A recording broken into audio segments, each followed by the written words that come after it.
na sapagkat ang lahat ay nagkasala. Take note, kasama po ako dyan. Lahat. At aamin ka rin po ba, kasama ka dyan? Lahat.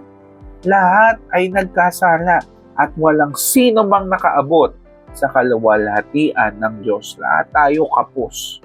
Hindi natin maabot kahit magpakabuti pa tayo, kahit gawin na natin lahat ng utos ng Diyos. Kapatid, hindi natin kaya dahil tayo'y makasalanan. Mag-isip lang tayo ng di maganda sa kapwa, nagkasala na tayo. Tayo'y nagalit, napuot, pinatay mo na rin ang kapwa mo. Kapatid, lahat tayo'y nagkasala.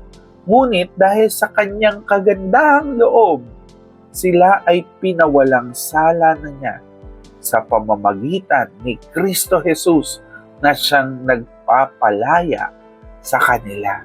So dahil po sa kagandahang loob ng Diyos, grasya ng Diyos, mercy ng Diyos, sila ay pinawalang sala. Sino po?